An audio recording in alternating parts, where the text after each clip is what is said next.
Here we are again with Table Talks at Shepherd's Heart, where we're interviewing different business people from the community and the importance of involvement in our community. Today I have with me Jennifer Snyder of Discover, A Better Way to Live, and she is a professional organizer.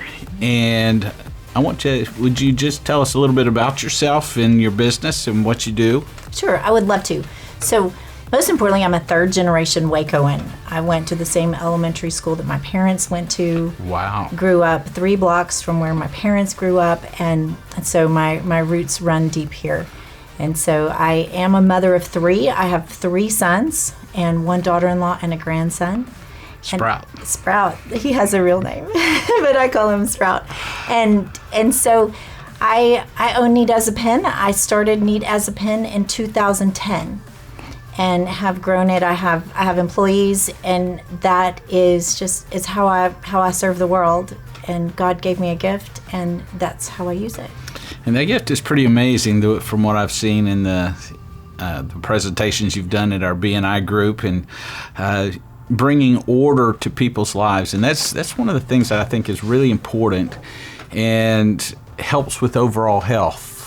And I agree. I agree 100%. And the struggle I find for many people is that order looks different for different people. And what feels good to you is maybe very different from what feels good to me.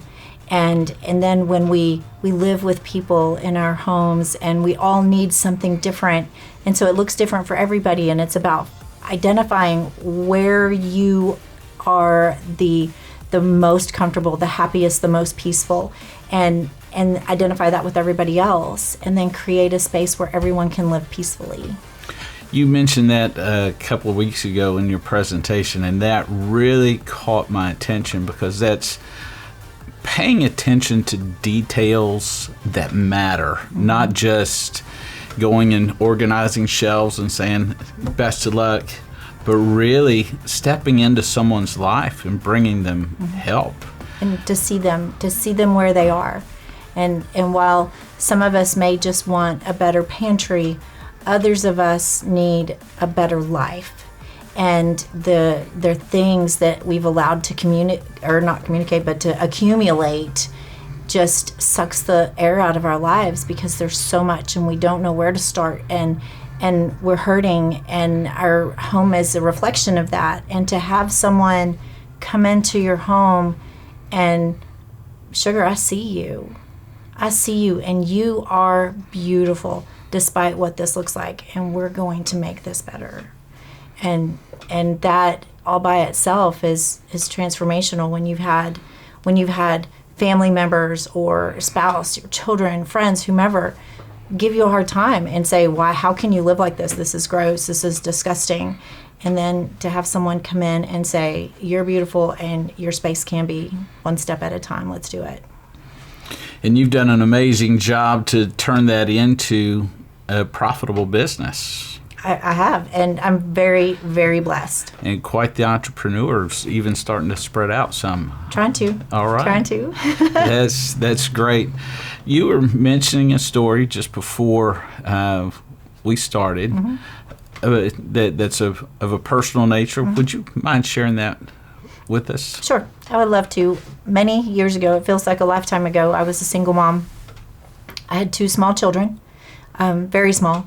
I think my middle son he wasn't even a year old, and then that would have made my oldest son about 3 or so. And I was a single mom, working as much as I could, paying for daycare, and just doing the best that I was able to do. But there were a lot of times when we didn't have food to eat, or we didn't have enough, and so I had to make a choice. I made too much money for food stamps, but not, I was just in this spot, and so they would use the money that we had to buy the food for my boys, and then I would, and I was telling you at the time, there were these little boxes, $3 boxes of appetite suppressants from the pharmacy, and so that little $3 box would last me all week long. I would have 1 meal a day, and save all my money for them. Is that where your business model of I See You was born? No, but I feel like that was a step. It was a piece of the getting there. It's, you know, where I grew up, I had a mother with mental illness. And so living with mental illness, you see and you pay attention, and, you know, part for care, love, and concern for that person, but part care, love, and concern for yourself and for your siblings. And so I feel like that's where the paying attention, really seeing people where they are, who they are, and then the things, you know, that happened after that. For example, like not knowing where to get food for my family, things like that. I feel like we grow so much in adversity. If we keep our eyes on the Lord, He'll take us where He needs us to be. And as long as we stay with it, we, you know, anything that comes our way, we'll make it. Yeah. Well, clearly you've grown from that. And I want to ask the same question, maybe a little bit differently, because it caught my attention just now, even how when you were the single mom, when you were eating the appetite suppressants as a diet plan, did you feel seen? Were you seen? Or did people know that you had need, or No. It was hidden? It was very carefully concealed. It was shameful, and I didn't want anyone to know that I was less than perfect. And I feel like that comes full circle with being seen, and what I'm able to do professionally is nobody has to pretend to be perfect with me. And that's what just really stands out to me, is that's what we try to do, because hunger is not one of the things that you can walk down the street and say, he's hungry, she's hungry. They're not hungry. You know, and it doesn't have to do with size necessarily. It has to do with nutrition. It has to do with other aspects that affect life. Yeah. And it's the easiest one to not see. Now, you and Luke made a major investment in us last year, and we're very thankful, and it's a blessing. Your husband, Luke, of, is it Jernan? Jernan Services. It's Jernan Septic and Rainwater Solutions. All right, there we go. That's what it is. I was afraid to jump out there with the full name kind of long. it. But again, the same level of service and care, because, as you mentioned, third generation Wacoan. You've seen Waco change a bit. I've seen Waco change a lot. I grew up also in Waco. When I left in 1990, it was one Waco. When I came back in 2013, it was another Waco. And so, what do you think of Waco today? You know, the old Wacoan in me is like, you know, growth. It was okay. It was just fine the way it was. But at the same time, it's exciting. And when we're not growing, we're dying. And so I certainly don't want to see Waco shrivel up into a ghost town. So of my two options, I'm so excited about the growth and how the city is you know, modifying the infrastructure, the roads and things like that. You know, while the construction is inconvenient, on the back end of it, it's going to be great. Things are going to be so much better. And it's home. It will always be home. I have no intention of ever leaving, although I may have a house wherever my son plays baseball. But this is where I am. I'll never leave. Quite the baseball fan. We are baseball people, 100%. Awesome. Now, Shane and Shane, y'all chose to invest pretty heavily. Why? What made you choose Shepherd's Heart? What made you choose us? Of all the other options, what's your connection to Shepherd's Heart? So, Shane and Shane, first of all, my husband loves music, and so he wanted to go to the Shane and Shane show. And then he saw that, look, I can make an investment in this very worthwhile organization and go to the concert and hear the music, and we can take friends. Let's do it. And so we were so honored to be there, and we took some of our favorite people to sit with us at our table and had a great night. We would do it again. We would do it again every year.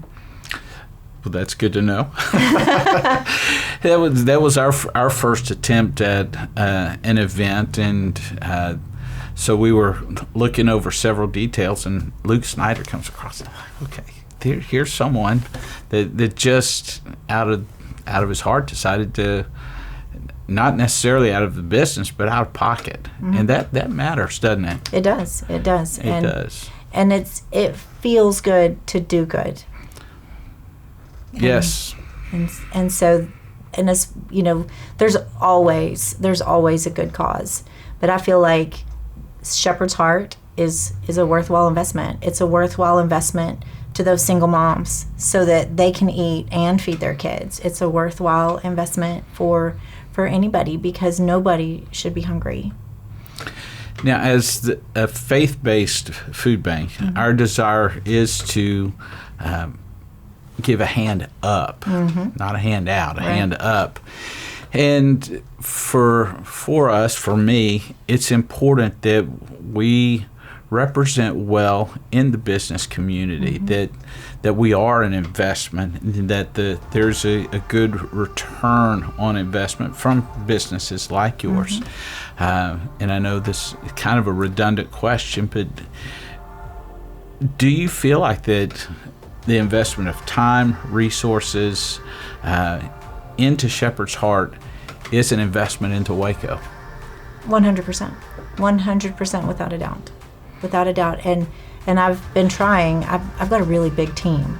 And so trying to get a time where all of my team, I want my team to come and volunteer together as a team building exercise to help unify the team and show them, they're not in great positions, but they can still help, and they still have something to give. And so I want to share that with the people that work for me. I want to share that with the people, with my children and my family.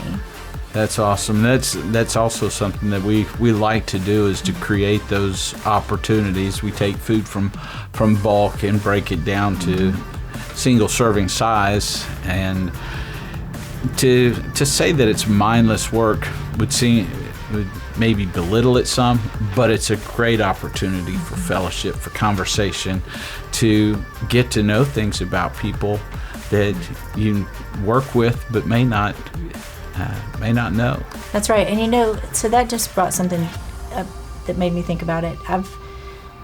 In our message at church, it mentioned how so much loneliness is prevalent, and I've heard several times in the past couple of weeks that I don't know where to make friends, and I don't know where to engage with people, and volunteering with you guys is a great place to stand next to and work with someone, and that's how you get to know people.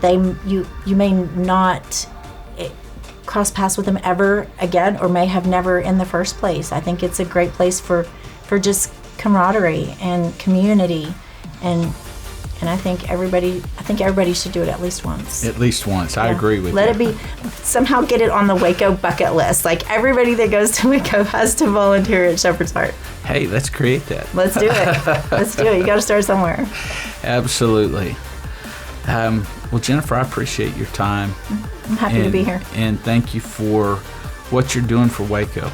And in your business, I think it's a very important business, because, again, we were created for order.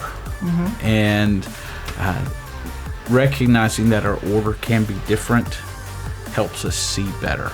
That's right. The world that we're living in. That's right. And so you're changing lives as well. I appreciate that. Thank you. All right. All right.